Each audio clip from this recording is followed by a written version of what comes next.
Halo, Assalamualaikum warahmatullahi wabarakatuh. Bertemu lagi dengan saya Wahyu Video. Kali ini kita akan membahas topik web design, yaitu tentang responsive design. Pembahasan pada pertemuan kali ini adalah apa itu responsive design, mengapa harus responsive design, terus bagaimana teknik membuat responsive layout, terus apa saja tools pendukung yang digunakan untuk membuat responsive design. Responsive design halaman website yang dapat mengikuti device, desktop, komputer, tablet, ataupun handphone yang digunakan pengunjung. Jadi ketika Anda mengunjungi sebuah website, halaman tersebut bisa menyesuaikan sesuai dengan alat yang dipakai Anda akses. Misalkan Anda menggunakan tablet atau menggunakan smartphone, maka tampilan layoutnya bisa menyesuaikan. Itu yang dimaksud dengan responsive design. Kemudian perubahan layout berdasarkan ukuran dan kemampuan perangkat atau viewports. Nah, yang mengembangkan pertama kali itu namanya Ethan Marshall, itu yang mengembangkan responsive design pertama kali.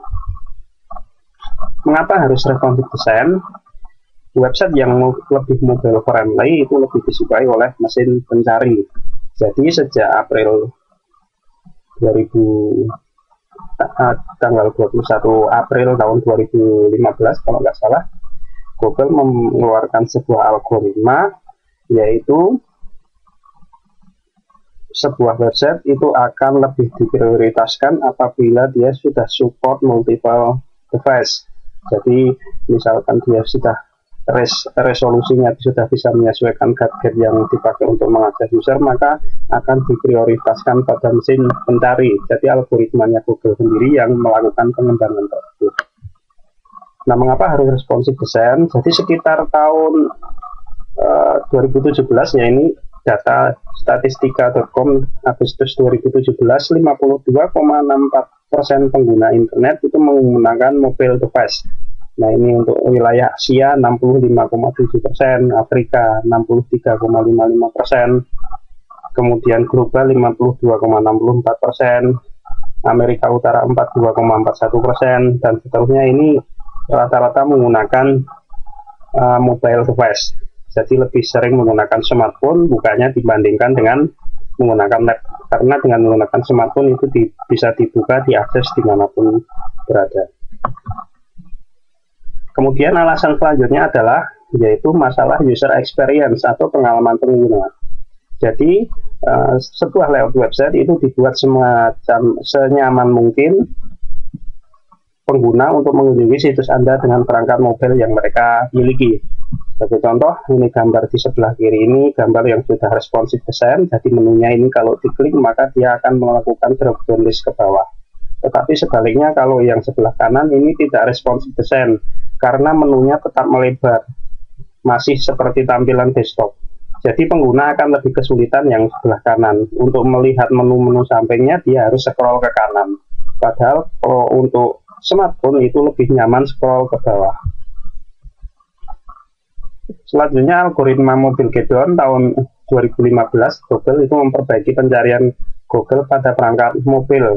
Jadi Anda bisa cek mobile friendly di situsnya https://google.com tes mobile friendly. Apakah situ sudah responsif atau belum? Cek apakah sudah responsif atau belum, itu bisa diketahui lewat sini juga. Back it's not mobile friendly. Jadi halaman ini belum mobile friendly. Jadi keterangannya di sini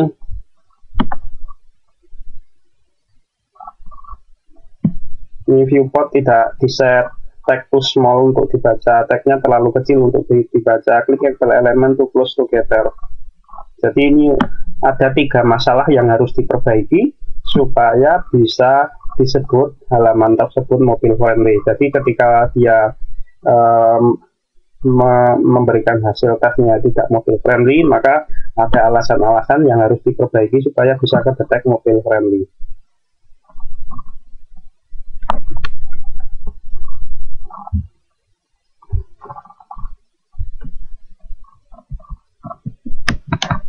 Kemudian satu website satu URL. Contoh sebelum responsive design, ketika Anda membuat versi desktop, misalkan http nama domain.com, kemudian untuk versi mobile biasanya ada tambahan M. Ini artinya mobilem.namadomain.com. Nah, ini sebelum ada teknologi responsive design. Jadi ada dua domain, yang isi websitenya sama. Tapi ternyata ada masalah sama Google karena situsnya kedetek plagiarism. Jadi ada situs yang sama dengan isi konten yang sama, jadi terdeteksi plagiarism, sehingga SEO-nya menjadi anjlok waktu itu. Jadi setelah ada responsive design, maka yang dimainkan adalah di media query-nya. Media query untuk menyesuaikan resolusi gadget. Kemudian mengurangi bounce rate. Bounce rate itu adalah tingkat kebosanan.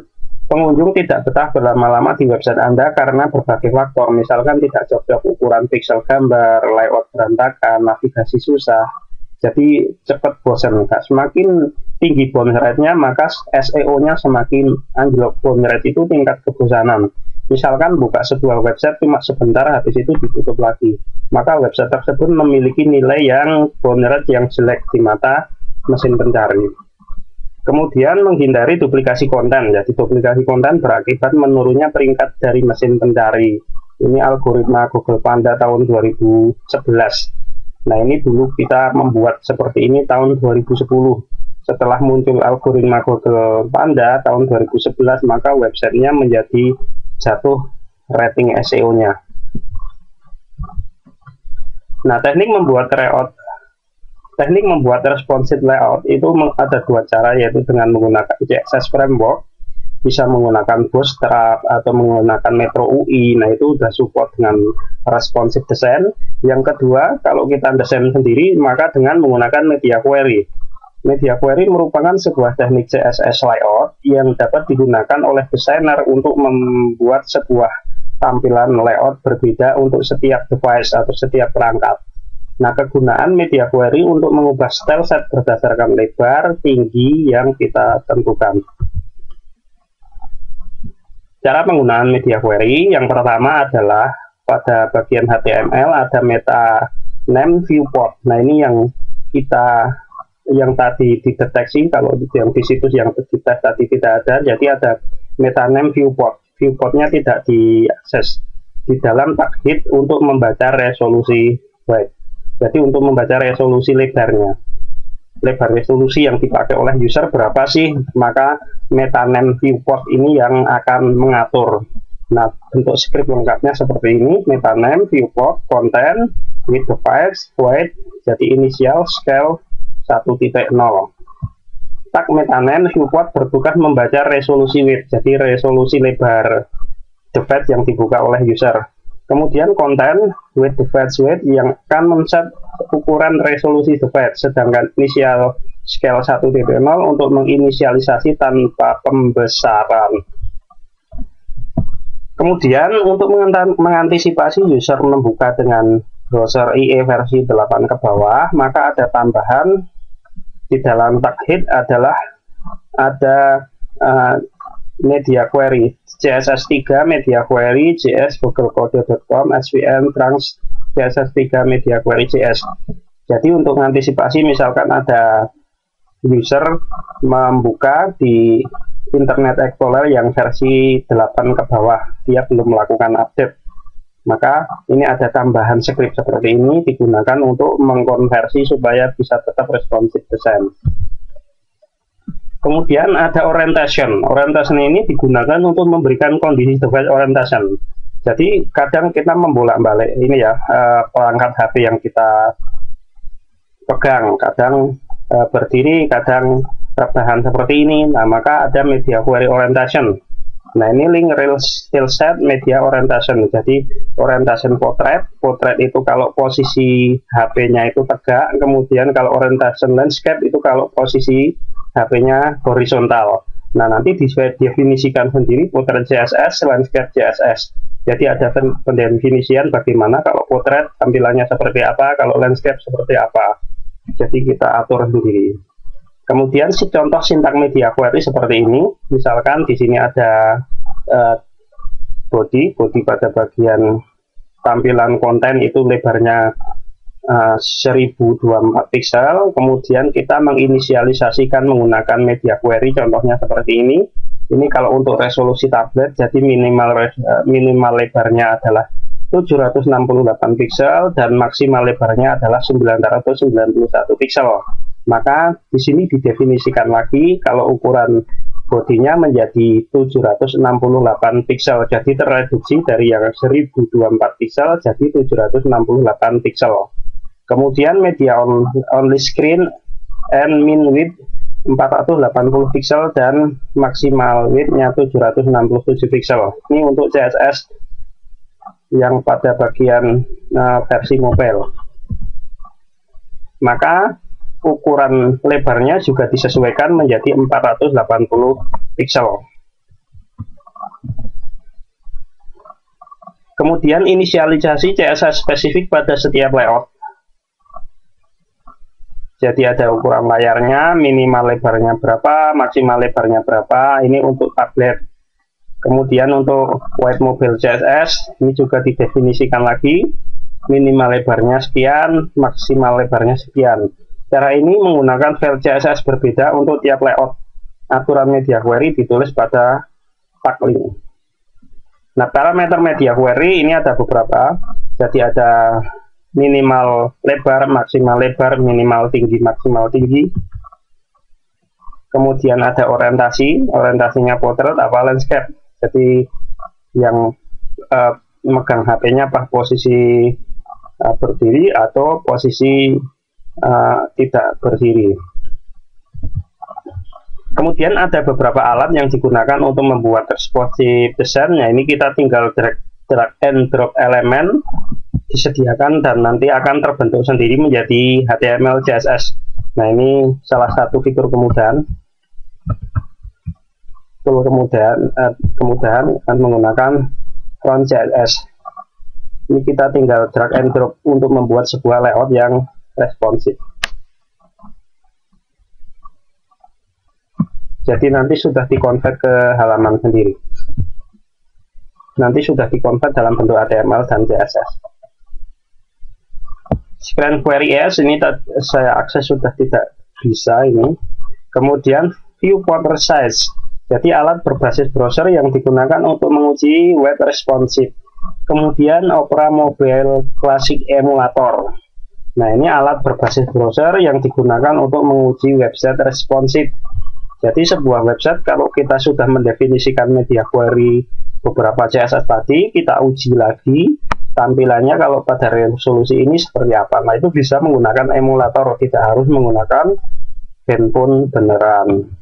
Kemudian Ripple Emulator ini juga sama, merupakan plugin browser yang digunakan untuk menguji responsive design. Kemudian di nomor 6 ini ada JStrap, yaitu alat yang digunakan untuk merancang antar muka visual berbasis browser dan cukup drag and drop. Metode responsive design ini masalah gambar. Ini nampaknya responsif ya. Misalkan ini ukuran gambarnya 10 kilobit, 5 kilobit, 2 kilobit. Nah, kalau seperti ini memang benar-benar responsif, tapi terkadang ada yang besarnya filenya itu sama, misalkan 2 MB, tapi cuma di size dari HTML-nya saja. Jadi ukuran HTML-nya di set menjadi lebih kecil, tapi ukuran filenya ternyata gede. Nah, ini berefek pada lambatnya sebuah situs. Lalu bagaimana cara mereduksi gambar? Nah, adaptive image. Ada yang namanya adaptive image. Anda bisa buka adaptiveimage.com. Jadi ini script PHP kecil yang mendeteksi ukuran layar pengguna dan memberikan gambar yang tepat untuk ukuran layar tersebut. Misalkan sebagai contoh, kalau menggunakan layar HP maka ukuran gambarnya yang di load itu yang lebih kecil, tapi kalau misalkan ukuran tablet itu agak besar. Kalau misalkan ukuran desktop maka yang standar ukuran desktop. Nah, ini bisa menggunakan adaptive image. Kemudian selain itu juga bisa menggunakan cookies. Ini ide dari Catflag. Jadi dideteksi ukuran layar PHP, layar pakai JavaScript, dideteksi ukuran layar pakai JavaScript, dan ukuran gambar dengan menggunakan PHP. Tapi ini solusinya belum praktis ya. Kemudian ada Sensa.io.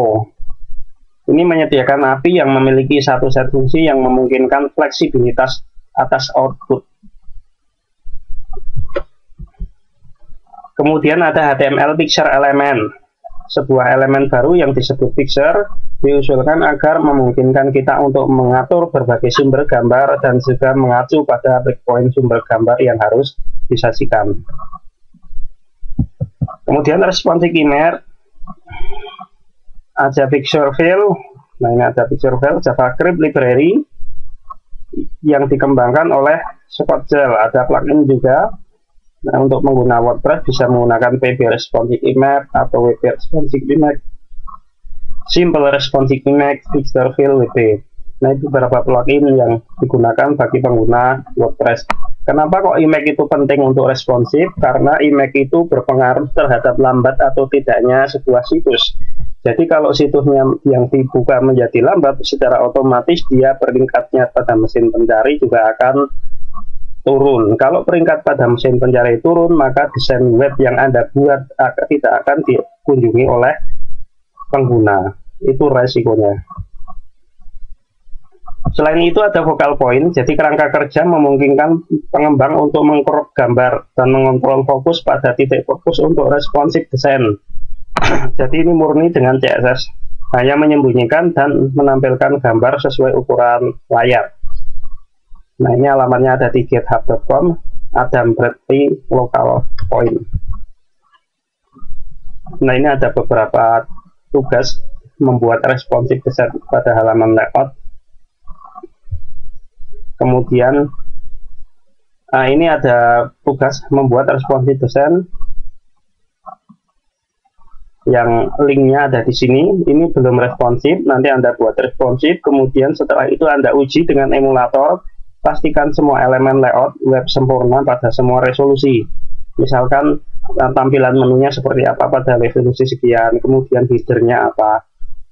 Nah, untuk menguji Anda bisa menggunakan Ripple emulator, atau kalau tidak, selain menggunakan Ripple emulator, Anda juga bisa memanfaatkan punya Chrome itu dengan mengklik kanan, kemudian More Tool, Developer Tool.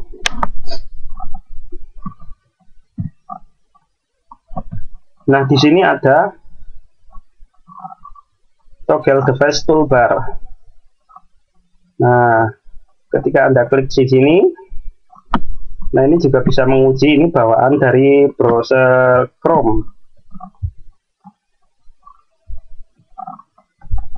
Klik kanan, More Tool, Developer Tool.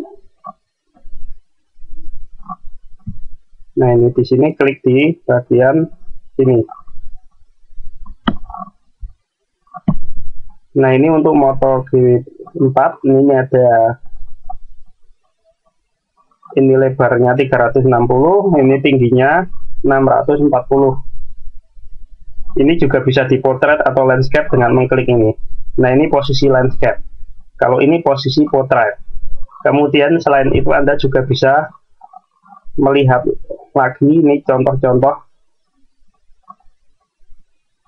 device, misal Galaxy S5. Di Galaxy S5 seperti apa. Terus kemudian Anda lihat di iPhone 5 seperti apa. Nah, di sini bisa Anda bisa tes apakah tampilannya sudah responsif atau belum. Kemudian di iPad Pro seperti apa. Nah, ini. Baik, seperti itu tentang materi responsive design. Terima kasih.